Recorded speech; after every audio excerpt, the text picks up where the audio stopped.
E aí, turma do sexto ano, tudo bem? Hoje, turma, a gente vai entrar na página 22 e vai trabalhar história egípcia com o tema Decifra-me ou te devoro. Uma frase muito emblemática da Esfinge, que está escrita na pedra da Esfinge, que ela diz: Decifra-me ou te devoro. Uma referência a tentar descobrir, né, de alguma forma, o que a Esfinge representou para o mundo antigo no período egípcio. Gostei muito da contribuição de vocês na última aula, adorei os desenhos e vamos trabalhar mais, tá bom? Abro então na página 22. Então, na página 23, a gente vai discutir os seguintes temas. O que você já ouviu falar sobre a Esfinge e a cultura egípcia? A Esfinge é uma criatura mística? O que isso significa? Por que a Esfinge foi construída próximo às grandes pirâmides de Gizé? O Egito é um país de qual continente? O que se sabe sobre o país? São algumas perguntas que a gente vai responder.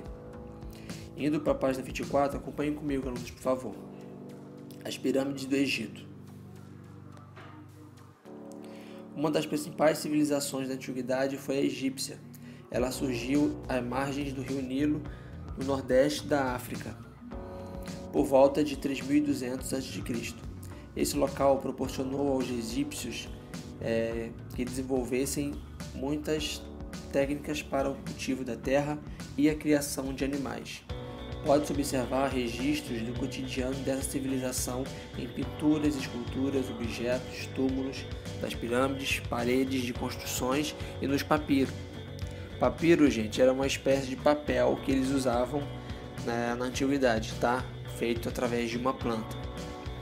E nesses registros é possível compreender como os egípcios viviam e conhecer seus talentos astronômicos, matemáticos e artísticos também. Os egípcios acreditavam em vários deuses e consideravam que a vida após a morte era mais importante que a vida na Terra. Por isso, preparavam-se durante toda a vida para esse momento. Os faraós, líderes políticos do Egito Antigo, eram considerados o elo entre os deuses e os seres humanos. Por essa razão, quando morriam, tinham alguns privilégios. Eles eram mumificados para a conservação do corpo e também sepultados nas pirâmides com suas riquezas e seus escravos.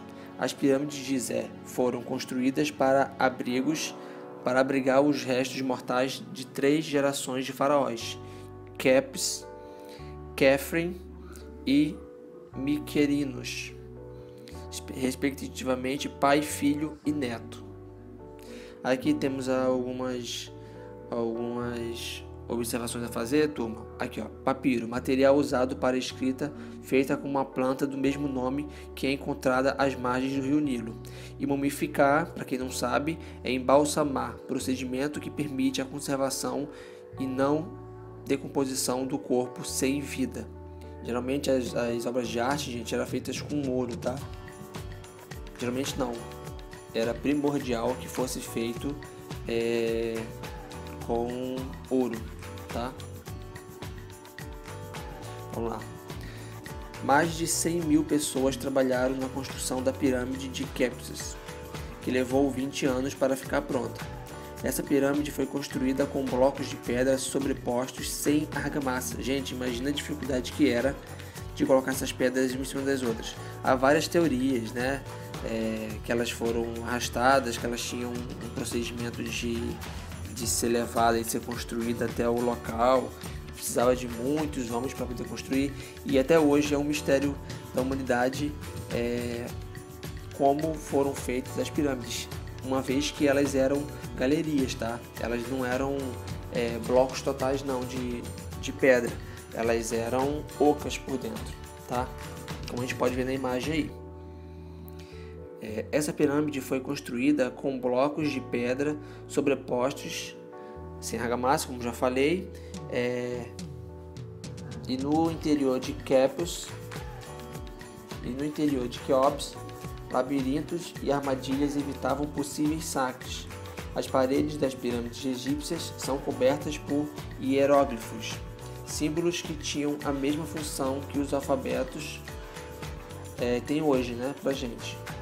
Nessa construção, os hieróglifos narram a vida e os rituais de sepultamento dos faraós que foram enterrados nesses locais pelo conhecimento do significado de cada símbolo. É possível compreender as mensagens dos textos escritos nas paredes das pirâmides. Aí aqui a gente tem um esquema do interior da pirâmide, tá? Compartimentos, câmara do rei, vestíbulo, entrada, o poço, a câmara subterrânea e a câmara da rainha. Várias modalidades de se guardar e se entrar, né, na pirâmide. A escrita egípcia foi uma das mais sofisticadas invenções da civilização do Egito Antigo.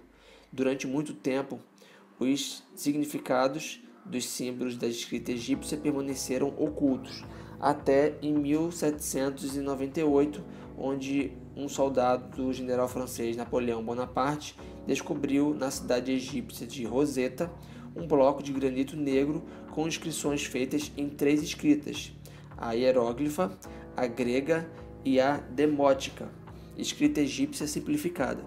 Esse bloco, que ficou conhecido como Pedra de Rosetta, possibilitou a decifração dos símbolos egípcios e a compreensão dos sistemas de escrita do qual fazia parte. Com base nessas inscrições, o antropólogo francês Jean-François Champollion, igual o tio de história, né? E parecido com o meu, Jean. Ele descobriu isso em 1822 e em 1824, decifrando os hieróglifos. Indo para a próxima página, a gente tem a Pedra de Rosetta, tá?